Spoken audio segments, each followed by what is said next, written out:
Welcome, seekers of mystery, to the Silent Lodge. Tonight, we step into the world's forests, places where myths say spirits dwell. These are not just collections of trees, but ancient realms filled with whispers and shadows. If you enjoy exploring the unknown, remember to subscribe to the Silent Lodge, where every story uncovers hidden truths. For centuries, forests have held a dual image in human imagination. They provide food, shelter, and beauty, but also danger, darkness, and the unknown. It is in these contrasts that the idea of forest spirits was born. People needed a way to explain what they felt in the woods, both fear and awe. One of the most famous of these spirits is the Slavic leshy. Imagine stepping into a dense forest and feeling watched. The leshy, with his bark-like skin and mossy hair, was said to blend into the trees themselves. His power was not brute strength, but confusion, turning paths around until travelers wandered in circles, never finding their way out. Yet the leshy was not always an enemy. In stories, those who respected him, by leaving offerings of bread or milk, could win his favor. He might protect their cattle, guide them to food, or simply leave them unharmed. To disrespect him, however, meant endless misfortune in the woods. This theme of respect and punishment repeats across cultures. In Celtic lands, the Green Man appeared, his leafy face carved into stone. He was not a ghostly figure haunting travelers, but a symbol that the forest was alive, that every leaf and branch had its own spirit watching. He was nature itself, staring back. In Japan, people spoke of the kodama, tree spirits dwelling in the oldest trees. Cutting down one of these sacred trees was believed to bring disaster. Travelers claimed they could hear faint echoes in the woods, voices of the kodama calling out, as if the forest itself was speaking. Even today, sacred ropes are tied around trees in Japan to honor the spirits within. When we compare these stories, a pattern appears. Forests are never portrayed as empty. They are alive with guardians. Whether they take the form of men made of bark, faces hidden in leaves, or unseen voices within trees, these beings all serve the same purpose: to remind us that nature has a spirit of its own. But spirits were not only guardians. In many tales, they were guides. The will-o'-the-wisp of European folklore appeared as mysterious lights hovering in the dark. Were they leading travelers to safety or luring them into swamps? That uncertainty made them both feared and revered. From Germany's Black Forest to Japan's sacred groves, from Celtic carvings to Slavic myths, one truth is shared. People everywhere believed that when they walked into a forest, they were not alone.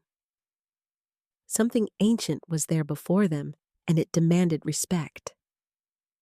So, are these stories just metaphors, warnings to treat nature with care? Or did our ancestors truly encounter beings we cannot explain? The deeper we go, the stranger the spirits become. Some have backward feet to confuse hunters. Some lure with glowing eyes from rivers, and some live in invisible homes just beyond our vision. Leaving behind the silent guardians of the woods, we now meet the spirits that do not just watch over forests, but actively interact with those who enter. These spirits are rarely predictable. They are tricksters, shapeshifters, and sometimes guides into realms we were never meant to see. In the forests of South America lives the curupira, a fiery-haired spirit with feet that face backward. Hunters feared him because his tracks led them deeper into the jungle, where they would wander endlessly. His purpose was clear: to protect the animals of the forest from needless slaughter. To respect him meant survival. To displease him meant being lost forever. The curupira's tricks were not merely games. Locals say he imitated human voices, calling out like a child in distress. Those who followed the sound, hoping to help, vanished into the forest's endless green. It is stories like this that remind us spirits were more than folklore. They were guardians woven into survival itself. Water, too, has its spirits. Deep in the Amazon, people speak of the Yakuruna, beings with glowing eyes who live beneath the rivers in entire underwater cities.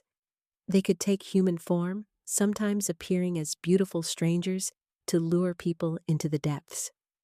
For shamans, however, the Yakuruna were powerful allies, called upon in rituals to heal or bring abundance. The theme is clear. These spirits were not random inventions, but lessons. The Kurupira warned against destroying the forest. The Yakuruna taught respect for rivers. Through myth, entire cultures passed down a code of balance with the land. Moving across the ocean, we find another shapeshifter, the Kitsune of Japan. These fox spirits were said to grow more powerful as they aged, gaining tails, up to 9, to mark their wisdom. Some kitsune tricked travelers by creating illusions, while others became companions, even protectors, of families. The duality of kitsune, both dangerous and benevolent, echoes the very nature of the wild itself. Similarly, in the Arctic, Inuit stories tell of the kalupalik, green-skinned beings that lurk near icy waters. They were said to snatch children who wandered too close to the shore, carrying them away in large pouches on their backs. But unlike simple fright tales, the kalupalik served a purpose, keeping children safe from the dangers of thin ice and freezing water. This blending of fear and teaching is what makes these forest and water spirits so enduring. They were not mindless monsters. Each one carried a lesson in survival, respect, or humility. To forget these lessons was to risk death in the wilderness. What unites the Kurupira, the Yakuruna, the Kitsune, and the Kalupalik is their unpredictability. They could bless or curse, protect or punish. In this way, they reflect nature itself, beautiful, necessary, but always dangerous to those who underestimate it. Even today, their stories shape the way people see the forests. Travelers in Brazil still leave offerings before venturing into the jungle. In Japan, shrines to fox spirits stand near old forests, reminders of unseen protectors. The myths endure because the balance between humans and the wild is timeless. And yet, these spirits are just the beginning. If guardians and tricksters inhabit the woods, what of the beings that blur the line between human and spirit entirely? Our next journey takes us to the hidden folk of Iceland, where fairies, elves, and invisible dwellers move unseen among the rocks and trees, shaping the lives of those who dare to disturb them. In the northern reaches of the world lies Iceland, a land of volcanoes, glaciers, and winds that howl like voices across the valleys. Here, the belief in Huldufolk, or hidden people, is not confined to the past. It lingers even today. Roads have been rerouted, construction halted, all to avoid disturbing the homes of these unseen beings. The Huldufolk are described as human-like, but more beautiful, more graceful, and touched by an aura of otherworldly light. To most people, they are invisible. Their presence is felt instead through whispers in the wind, the flicker of shadows, or sudden disorientation in the wilderness. Unlike the tricksters of South America or Japan, these beings often serve as reminders of boundaries between human and spirit worlds. Farmers who build too close to a rocky hill may find their tools missing, their animals restless, or even themselves struck by sudden bad luck. The message is clear. Respect the land, and the hidden folk will respect you. Fairies, elves, and hidden folk share one striking trait. They are deeply tied to specific places. In Ireland and Scotland, for example, fairy mounds were said to house entire realms just beneath the earth. To cut into one was to invite misfortune, but to leave offerings of milk or bread at its edge could bring blessings of health and prosperity. These stories carried a powerful lesson. Forests, hills, and streams were not simply resources to be exploited. They were alive with unseen forces. In respecting the land, people also honored the spirits believed to inhabit it. Not all fairy encounters were gentle. In Scottish folklore, selkies, seals who shed their skins to become human, could lure fishermen into the sea. A stolen selkie skin meant binding the spirit to human form, often unwillingly, creating tales filled with longing, loss, and the dangers of control over nature. Meanwhile, in Wales, stories of the Tylwyth Teg, or fair family, described radiant beings who lived in green meadows or deep forests. They could bestow gifts, but they also demanded secrecy. To speak of their generosity aloud was to lose it forever. These tales blurred the line between gratitude and silence, reinforcing the need to keep respect sacred. The duality of these European spirits mirrors what we've seen in the Americas and Asia. They could heal or harm, guide or mislead. What mattered most was how humans behaved in their domain. Harmony was rewarded, arrogance was punished. Even in literature, these beings became unforgettable. Shakespeare's A Midsummer Night's Dream painted fairies as playful, meddling tricksters, while later Victorian traditions romanticized them into delicate winged creatures of beauty and innocence. But beneath every portrayal lay their older truth. Fairies were never safe to underestimate. Today, fairy festivals in Ireland and Icelandic folklore tours continue to attract thousands of visitors. Some see it as pure heritage, others as lingering belief, but all feel the pull of something greater. A sense that forests and hills hold secrets we may never fully grasp. And so, from the hidden folk of Europe, our journey now turns to creatures more monstrous in form, yet just as deeply rooted in forest myth. Beings of shadow and fire, serpents and beasts that terrified whole civilizations. What role did they play, and why do their legends still echo through the trees? In many cultures, forests were not just enchanting, they were terrifying. Beyond the delicate fairies and hidden folk lurked monsters of shadow and chaos, creatures that embodied fear itself. Where light failed and paths vanished, legends of these darker spirits took root. In Slavic folklore, few beings inspire as much awe as the Leshy, guardian of the deep woods. Tall as the trees themselves, with a beard of leaves and eyes glowing like embers. The Leshy ruled over animals and punished trespassers. Travelers told of paths twisting endlessly under his influence, leading wanderers in circles until exhaustion took hold. The Leshy could be mischievous, sometimes swapping a person's baby with a changeling or stealing livestock. But above all, he demanded respect for the forest. Hunters who took too much, or woodcutters who disrespected the trees, risked his wrath. In this way, the Leshy was not merely a villain, but a living symbol of nature's limits. From Eastern Europe we shift to ancient Greece, where forests were home to satyrs and fauns, half-human, half-goat beings who lived on the edge of civilization. Known for their wild revelry, they represented untamed instincts and chaos. Unlike protective spirits, satyrs embodied the dangers of giving in to excess, reminding people that the forest could consume those who abandoned reason. But Greece also birthed darker tales of woodland terror. In the swamps of Lerna lived the Hydra, a monstrous serpent with regenerating heads. Though not strictly a forest dweller, its lair in wild, uninhabited landscapes reflected humanity's dread of untamed nature. To face the Hydra, as Heracles did, was to confront overwhelming problems, ones that grew stronger the more you resisted them.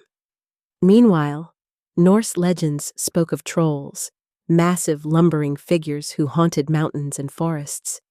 Some were dim-witted and clumsy, but others were cunning predators, hiding in caves or beneath bridges. Trolls symbolized the very real dangers of the northern wilderness: avalanches, rock slides, and the peril of wandering too far from the safety of the village. Further east, in Japanese folklore, dark forests were said to be haunted by tengu, part human, part bird spirits with long noses and fiery tempers. Once feared as bringers of war and chaos, they later became protectors of sacred spaces. Their shifting role mirrored humanity's evolving relationship with the wild, from terror to reverence.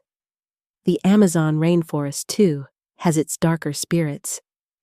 Alongside the protective Curupira, stories warn of the Mapinguari, a towering beast with matted fur, claws like machetes, and a single glaring eye.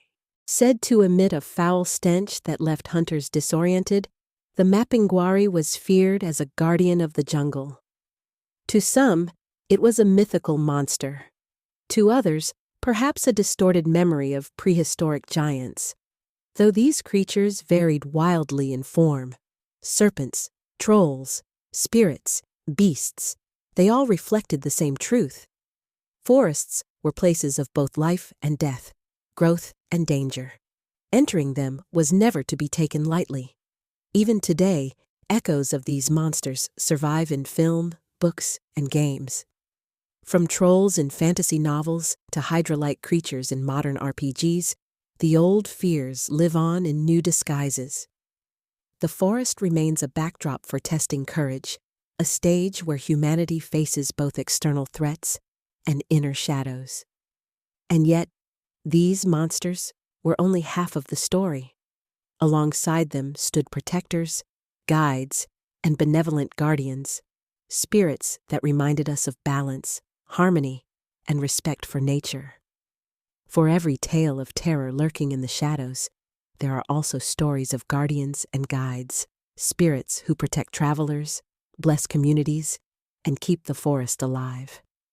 Where fear once ruled, reverence offered a different perspective. In Celtic mythology, forests were believed to shelter dryads, tree spirits bound to ancient oaks and sacred groves. These beings were gentle protectors, often appearing as ethereal figures with leafy hair and voices like the wind. To harm a tree was to anger the dryad, and so these myths encouraged respect for the natural world. Greek legends shared similar stories of nymphs tied to rivers, trees, and mountains. They weren't monstrous or vengeful, but deeply connected to their landscapes. Travelers who treated the land with care might find themselves blessed by a nymph, safe passage, healing waters, or fertile harvests. These spirits embodied the gifts of the earth rather than its dangers. In Japan, while tengu once symbolized chaos, another class of spirits called kodama guarded the trees. These tiny beings, invisible to most, lived within ancient trunks. Cutting down a tree inhabited by a kodama was said to bring misfortune, while showing respect ensured prosperity. Even today, Japanese forests hold shrines honoring these hidden protectors. The Amazon also offers tales of balance. Alongside the fearsome Mapinguari and Yakuruna, there is the Chulachaki, a forest trickster spirit. While mischievous, it often acted as a guardian, warning humans against disrespecting the land. Its deformed foot, one normal and one backward, symbolized the dual nature of the forest, nurturing yet unpredictable. In Native American traditions, spirits of the forest often took the form of animal guides. The thunderbird, powerful and commanding, was not a terror, but a protector of balance. Deer spirits, bear guardians, and even wolf totems reminded communities that the wilderness was not an enemy, but a partner in survival. Nordic folklore also gave us the Huldra, a mysterious forest woman. While she could punish disrespect, she was equally known for guiding wanderers and blessing farmers. Tales of the Huldra reflect the balance between fear and generosity, that the forest inspires. These guardian spirits were not just characters in myth. They were ways for ancient societies to explain natural law. Forests provided food, medicine, and shelter, but only if treated with reverence. Spirits became the voice of nature, enforcing rules that humans could understand. Even in modern times, this theme continues. Movies like Princess Mononoke and novels like The Lord of the Rings borrow from ancient traditions to remind us of the harmony or destruction possible when humans interact with the wild. Forest spirits may look different today, but their message is the same. Respect the balance. For us at the Silent Lodge, this is why these stories matter. They are not just old myths, but living reminders that our survival depends on the health of the world around us. Forest spirits, whether terrifying or benevolent, are guardians of that truth. So next time you step into a woodland trail, pause. Listen to the whispers of leaves, the rhythm of bird calls, and the quiet stillness between footsteps. Perhaps what you feel is more than the forest. It might just be the presence of something watching, protecting, or testing you. Thank you for joining us on this mystical journey into the spirits of the forest. If you enjoyed exploring these legends with us, don't forget to like this video and subscribe to the Silent Lodge for more deep dives into history, myth, and mystery. Together, we'll keep unraveling the unknown, one story at a time.